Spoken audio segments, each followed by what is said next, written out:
Hey, Daryl here, and this is my daily devotional.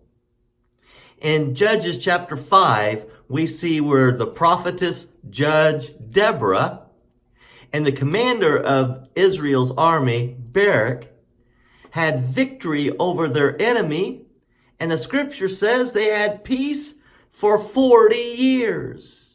And now we turn to chapter 6.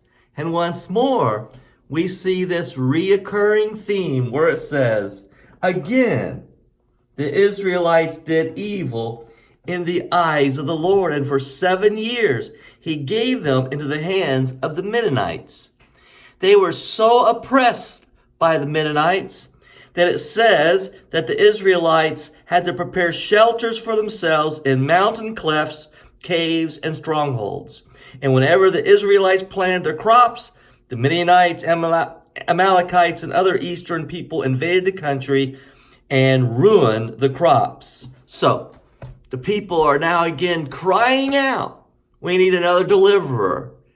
We need another deliverer. And so God arranges for them another deliverer. Notice these deliverers are never the strong ones. They're never the obvious ones. They're often the ones that God uses are the ones that he calls. It says in verse 7, when the Israelites cried to the Lord because of Midian, he sent them a prophet who said, this is what the Lord, the God of Israel says. I brought you up out of Egypt, out of the land of slavery. I snatched you from the power of Egypt and from the hand of your oppressors. I drove them from before you and gave you their land. I said to you, I am the Lord your God. Do not worship the gods of the Amorites in whose land you live, but you have not listened to me. Then the Lord came and sat down under the oak in Ophrah that belongs to Joash, where his son Gideon was threshing wheat in a winepress to keep it from the Midianites.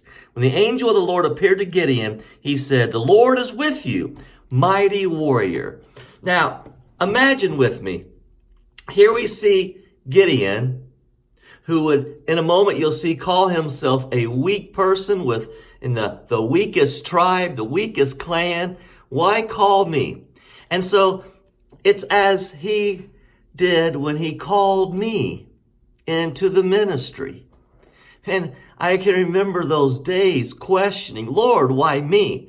Lord, why me? There are others who are better prepared. There are those who have lived more righteous lives. Why would you call me? And so Gideon goes through a similar process as many go through when they're called into the ministry. We're questioning the Lord all the way, looking for signs, asking for signs. And that's what goes on here.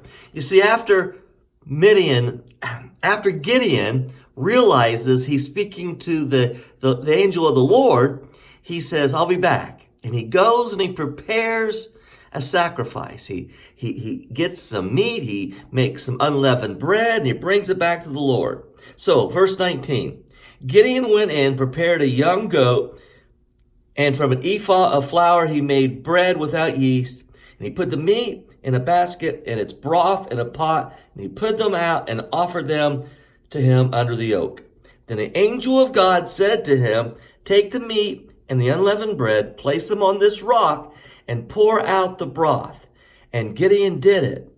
With the tip of the staff that was in his hand, the angel of the Lord touched the meat and the unleavened bread. Fire flared from the rock, consuming the meat and the bread, and the angel of the Lord disappeared.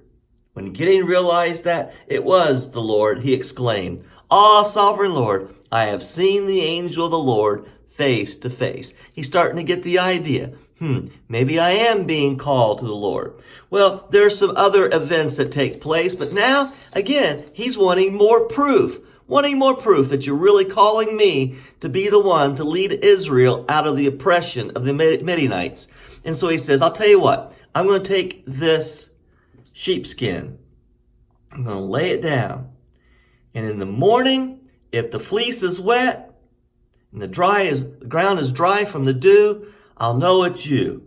Verse 36, Gideon said to God, if you will save Israel by my hand, as you have promised, look, I will place a wool fleece on the threshing floor. If there is dew on it in the fleece in the morning, and the ground is dry, I will save Israel by my hand, as you said. He did that. And the next day, then Gideon said to God, do not be angry with me. Let me make just one more request. Allow me one more test with the fleece. This time make the fleece dry and the ground covered with dew. That night God did so. Only the fleece was dry and all the ground covered in dew. You know, God is patient with us. He kept asking for proof, and God gave him the proof. God's called you to follow him. You don't need any more proof than to know that. God bless you. Good day.